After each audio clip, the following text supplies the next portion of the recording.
What's going on, guys? This is Seth Ward here, and today I am back with yet another college football prediction video, and this time we have another set of games this upcoming week that's big time. That is just, it's going to be interesting games to watch, and this game is going to be fun to watch, in my opinion, because the last 2 weeks, both of these teams have been kind of ups and downs in like a roller coaster type of games.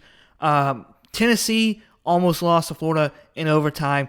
Alabama almost lost to South Carolina. They could have 2 straight losses in a row, and same thing with Tennessee as well. I said last week when I predicted the Tennessee versus Arkansas game, I predicted that Tennessee was going to struggle. This is going to be one of these crazy, fluky-ish type games, and of course, Arkansas won on a crazy fashion. It was kind of a low-scoring game. I think that this is Nico Iamaleava's growing pains type of games, because the last 2 games have been, or yesterday's game and then last week's game has been kind of growing pains as a freshman quarterback. Sooner or later, this is going to happen, but this is good for him and good for Tennessee.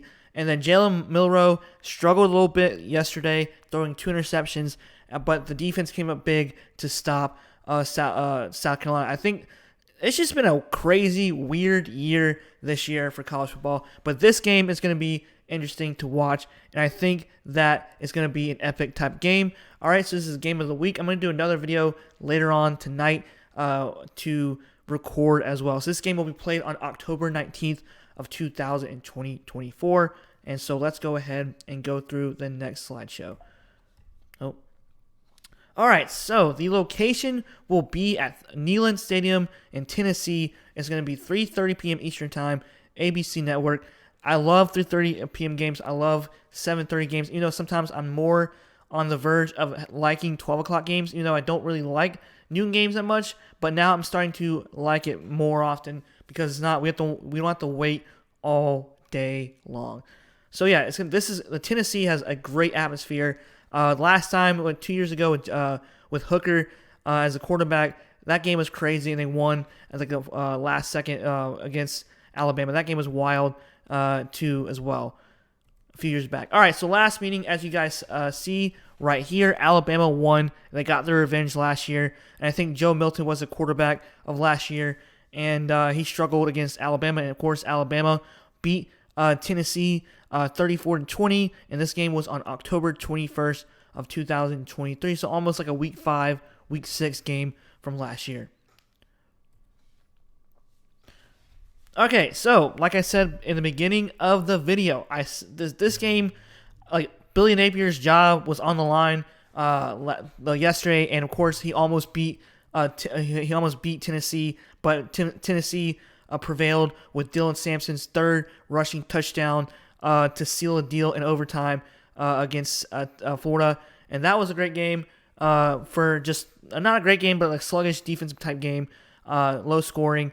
But Tennessee got it done.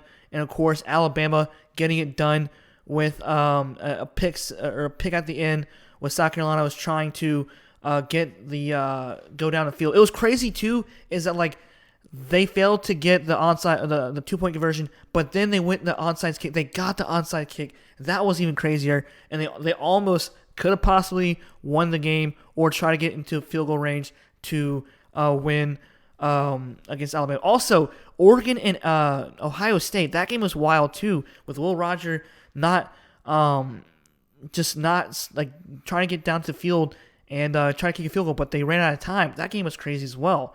So that was just a wild, wild day for college football yesterday. All right, so like I said before, so I'm going to start something new with the slideshow and try to mix something up sometimes, get something new. So the key moments for right now is defensive back Damani Jackson picks off Lenoris Sellers to win the game at the end. And, of course, running back Dylan Sampson had had a 3rd rushing touchdown to win and seal the deal against Florida in overtime. Okay, so the matchup predictor has Alabama winning 53.3% over Tennessee, 46.7%.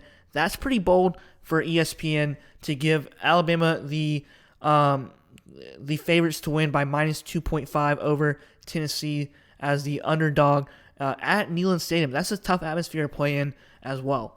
All right, so there you have it with the match predictor.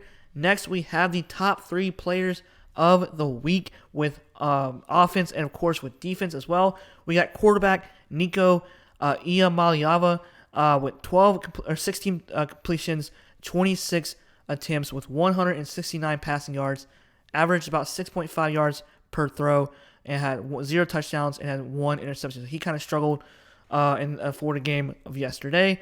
And of course, we have running back Dylan Sampson with 7 carries, 112 rushing yards, averaged about 4.1 yards per carry, and had 3 touchdowns. So he was the big factor for Tennessee's win yesterday. So he had a great game yesterday. He's actually a really solid running back, in my opinion, for Tennessee as well. All right, so we have lastly wide receiver Squirrel White. He had 5 receptions, 71 receiving yards, 14.2 yards per catch, and 0 touchdowns for Tennessee. All right, so for Alabama, we had top 3 players offensively for this week. We have Jalen Milroe, kind of struggled against South Carolina yesterday. He had 16 completions to 23 attempts, had 209 passing yards, 9.1 per throw, and of course 1 touchdown and 2 interceptions. We had running back Jam Miller, had 12 carries, 42 rushing yards, had 3.5 yards per run or carry, and had 0 touchdowns. But for the rushing touchdowns, we had quarterback Milroe had 2 rushing touchdowns, and of course we had running back Haynes with 1 touchdown. And lastly, we had a wide receiver Jeremy, I believe that's how you pronounce his name. Jeremy Bernard had 4 receptions, 82 receiving yards, averaged about 22.3 per catch, and had 1 touchdown. I wonder if Ryan Williams had a good game yesterday, because I tuned in to this game like the last 10 minutes of the game. It was wild. All right, so we have top 3 players of the week on defense for Tennessee. Wait a minute. Yeah. Okay, yeah. So we have DB Christian Charles. He had 7 total tackles, 5 solo, 1 tackle for loss. And, of course, defensive lineman James Pierce Jr.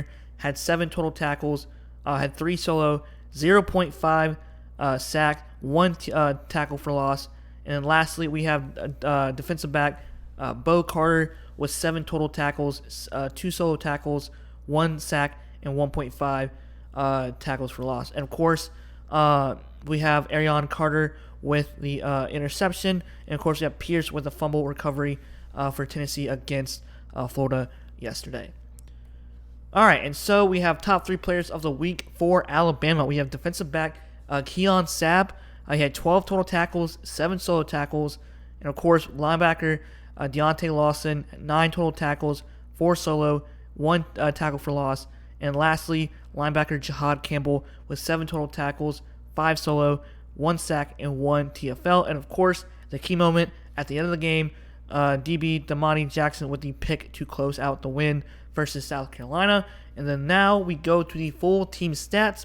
We have Alabama only allowing 374 total yards, not so great, allowing 242 passing yards. Also, they kind of struggled the last 2 games against Vanderbilt. They lost that one, and of course, they almost lost to South Carolina. So, per Joel Klatt and Josh Pate, and I like watching those guys, they mentioned that it's gonna be a shootout, probably for the rest of the year for Alabama's defense, because they struggled against Vanderbilt and of course South Carolina, and it's only getting started. It's only getting started from here. All right, so rushing yards, they allowed 132 rushing yards, not so bad. They're pretty decent with the run game, and of course turnovers. Alabama forced South Carolina to have 4 turnovers, 3 fumbles, and of course 1 interception for South Carolina. So Alabama overall still had a decent, okay defense despite almost losing to South Carolina. All right, so Tennessee, they allowed 361 total yards, not great. Passing yards allowed 223, not so bad at all. Not so bad for passing. I think it was more of a ground pound type game. Rushing yards, they had 138 rushing yards, so not bad at all for defense for Tennessee to only allow that many rushing yards. They only allowed 3.5 per carry, so that's pretty decent. Still need to work on the defensive side, the coverage on pass coverage. Of course, they forced 2 turnovers, 1 fumble, and 1 interception. And of course, the time of possession, Florida had a lot more time to Tennessee, 34 minutes, and South Carolina had more time with 31 minutes. So they need to limit the time possession for each team. Tennessee does compared to Alabama, and Alabama compared to Tennessee. All right, so my final prediction. I know the ESPN bet odds has Alabama winning, but I'm going to go with the safe bet with Tennessee by -3 points over. It's at Neyland Stadium. It's a primetime type game, and I think that Tennessee wants revenge on Alabama from last year. This is a rivalry game, and it's going to be a big type of game for both teams because, hey, one of these teams is going to go is going to have 2 losses for this year after this game. So who knows? This is going to be an intense game. I think it may be a low-scoring game. I think it could be a high-scoring game. Who knows? It's going to be a toss-up because it's a rivalry game. And I'm going to go pick with Tennessee as a safe bet against Alabama, even though they have Alabama winning this game. All right, guys, step forward here. Hope you enjoyed this video. Like, comment, subscribe. Thanks for watching. And hope you all had a great weekend as well.